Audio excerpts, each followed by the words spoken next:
There's barely any traffic on this bridge which connects Sweden to Denmark, and Danish police aren't allowing Swedish travellers across the border. While most European countries are reopening their economies and lifting travel restrictions, Sweden's neighbours are reluctant to let its residents in. We can't make a too sudden opening that would jeopardize everything that we've accomplished in the past few months. They fear Swedish travellers could bring along an unwelcome guest, COVID-19. The country followed a radical approach during the pandemic. Unlike many other countries, it did not impose a lockdown. Schools, cafes, bars, restaurants, and other businesses remained open. That helped the economy grow by 0.1% in the first quarter compared to a 3.8% contraction across the Eurozone. But COVID-19 has killed more than 4,500 people, and the country's fatality rate of 43 deaths per 100,000 is among the world's highest and much worse than neighbouring Norway and Denmark. Until a week ago, Sweden's state epidemiologist was justifying the high death toll by suggesting other countries aren't as prudent in identifying COVID-19 as the cause of death. In Sweden, anybody who has the diagnosis of COVID-19 and dies within 30 days after that is called a COVID-19 case, irrespective of the actual cause of death.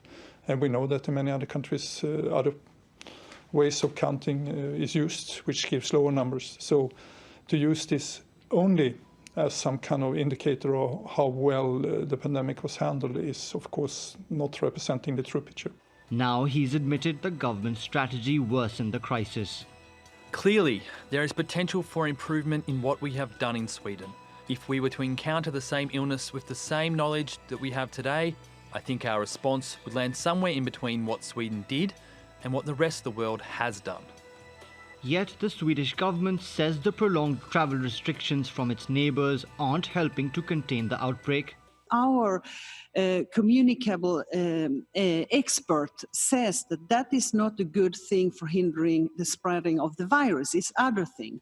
It's the social distancing, it's the washing of your hands. It's not traveling so much that's important. So that is then a political decision, and we don't want to take that political decision because we are going to live together also afterwards. The admission by Sweden's top infectious disease doctor could weaken the case for a quick lifting of travel restrictions by its neighbours, and other Nordic countries will likely continue to socially distance themselves from Sweden. Mobin Nasir, TRT World. Well, for more on this, Tino Sanandaji joins us now from Stockholm. He's an economist and researcher at the Institute of Economic History at the Stockholm School of Economics. Welcome to Money Talks, Tino. Now, the numbers really do speak for themselves, don't they? Sweden has had more than 4,500 deaths, whereas neighbouring Denmark has had less than 600 deaths and 240 in Norway, both countries which impose tougher lockdown measures. Do you believe Sweden's relaxed approach was a mistake? Yes, it was a mistake, and it was a predictable mistake, and it was a predicted mistake. And many experts around the World Health Organization, warned Sweden not to follow this approach, but they were very confident and perhaps overconfident.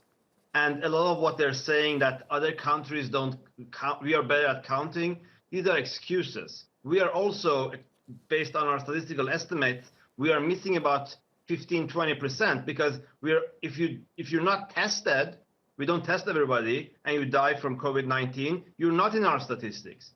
So we don't have that much better data. And what happened is with Norway and Denmark in particular, they were very similar. The disease hit us almost similar time, similar population density, and so on. We chose a different strategy, and a lot of researchers are using these three countries as an experiment. Although in our case, we are doing an experiment with human subjects, which is perhaps not very ethical.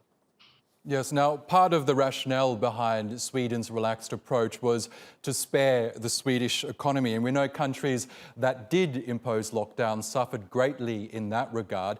Did Sweden's economy at least benefit from this relaxed approach? Not much. And those data you showed, that's the first quarter of the year. We didn't have COVID the first 2.5 months of that, right? It came late here. So it's only just tiny bit that is included.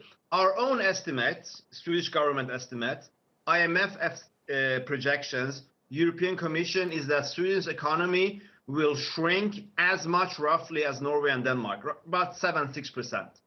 And there are very interesting studies made that shows that in Denmark, private consumption fell by 29%, in Sweden by 25%. So it's only that 4% that we shielded. However, because in Denmark and Norway, they acted early, they largely solved the disease, they're normalizing faster. So yes, we didn't decline as much in the beginning in terms of mobility, but we haven't solved the disease problem, and it's the disease, the fear of the virus that's dampening consumption and creating uncertainty, and that's prolonged in Sweden. So here we traded off not having a few weeks of lockdown. Instead, we're going to have perhaps months of a longer epidemic. Incredible. Well, let's see if the Swedish government changes its approach. Tino Sanandaji, thank you so much for joining us from Stockholm.